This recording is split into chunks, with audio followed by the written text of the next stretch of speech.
Hi, coaches. Welcome to Fuel for Coaches. Really excited today to show you one of my favorite defensive drills, a 5-on-4 awareness drill. You know, I think awareness is something that's very difficult to coach players. I'm sure you've said at some point, boy, this is a really unaware player. Boy, he's such an aware player. And you wonder when is that coached? You know, does that just come from playing a lot of basketball when they were younger? Or is it just from watching a lot of basketball on TV and then playing basketball? Whatever it is, certainly I've said it as well. We just have an unaware team, or we have an aware player here, but these guys are unaware. This is the one drill that I think actually teaches defensive awareness. And you'll see from the start of the season, if you do this drill often throughout the season, you will see individuals become more aware defensively of things that are going on around them rather than just what their guy is doing. And then again, I think as a team, your team will become much more aware. You know, when you really think about it, how many defensive trips do you have where everything's normal the whole trip? Everyone guards their guy. Nobody's beaten. There's no rotations that people have to go through. There's no scramble. You know, that's pretty rare probably. So this drill, I think, does a great job of simulating breakdowns and recovery from those breakdowns in defensive situations. Highly competitive drill, a scored drill, and a drill that I think if you did once a day or once every other day throughout your season, your team would become more aware defensively, and some of your individuals that just don't see the whole game defensively would start to see the game a little bit better. So here's how it works. Stick with me and I'll explain how the drill works. So we started this alignment. You can see there are 5 greens against 4 reds. It is always 5-on-4. Okay, so we're putting the defense at a disadvantage here. We talk to the defense all the time about you are not playing zone. You are playing man-to-man.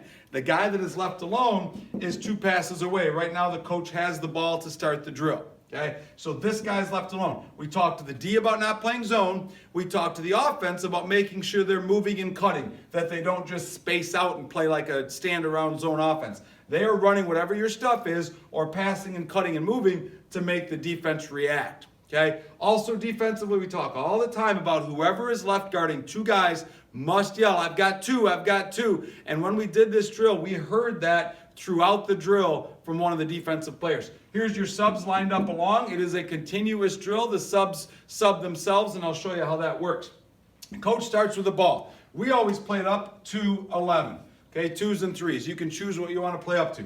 Coach gives the ball to somebody. So the ball is here. Now player number 2 has it. These guys are all in great position. We were a denial team, so he'd be up in denial. This player right here would jump up in denial. And again, we're leaving this guy here, and this player right here would be yelling, "I've got 2." And then they play. Okay, 5, they hand off here, whatever happens, they play, they guard. If the ball gets swung here somehow, because he wasn't in denial, absolutely right now, he would leave his guy and come here to denial. He would leave his guy and come here to front the post, because that's what our system was. And he would leave his guy and drop here, and he would yell, "I've got 2." Okay, so the start of it, even if it was just 1 or 2 passes, you have to trust. This guy has to trust. I am leaving my guy who is wide open for a layup, but I am trusting that my aware defender over here is going to rotate and play man-to-man. This is the guy we're leaving alone. This guy here is yelling, "I've got 2." So even with just a couple passes, you can see that guys need to be aware to make those choices. And also the idea of trusting defensively.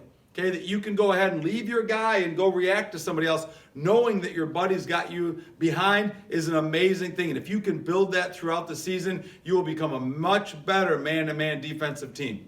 So these guys play. They play 5-on-4. Okay, 4 on D, 5 on O, and they're cutting and passing or whatever. If the offense scores, they get to keep the ball. So the ball goes in the hoop. You throw the guy that scored or whatever, throws the ball back to the coach. Real quickly, he'll throw it to someone that pops out, and you play and you continue. Okay, no subbing goes on when the offense scores. Okay, so it's just someone gets it out of the hoop, gets it back to the coach, throw it to a player, and we play. Okay, and we keep score going up to 11.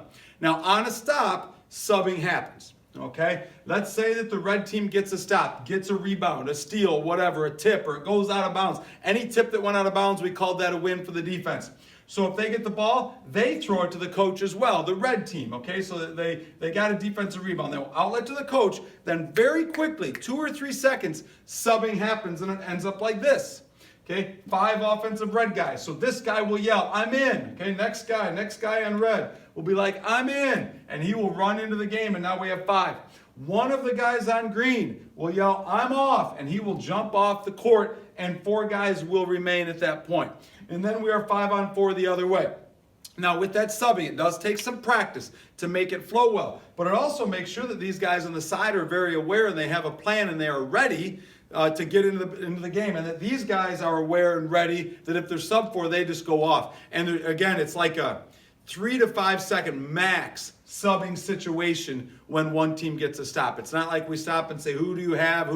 That's not happening, okay? Defense has to match up in a hurry. Coach has the ball. We throw it to anybody here, and then right away we are playing again.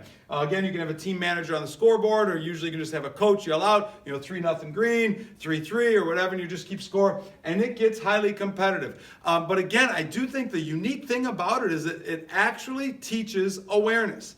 That guys defensively have to react to what's going on, leave their guy, go to the next guy, and make a play there. And if you can guard people 5-on-4, and boy, the great years, the teams that the years that my teams were really, really tough defensively, we got quite a bit of stops in this drill, and we'd rebound the basketball. And then we talk about, before the next game, listen, we can stop people 5-on-4.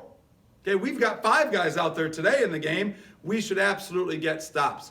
I love the drill. We called it 5-on-4 awareness. Certainly you can call it what you want. We played up till 11, and then when one team won, the losers would do a quick down and back, and we probably went a couple times through usually, just to get a good feel for the drill. If you have any questions, feel free to get a hold of me on Twitter, and I hope that this drill helps your team defensive awareness as you head into the rest of your season. Thank you so much.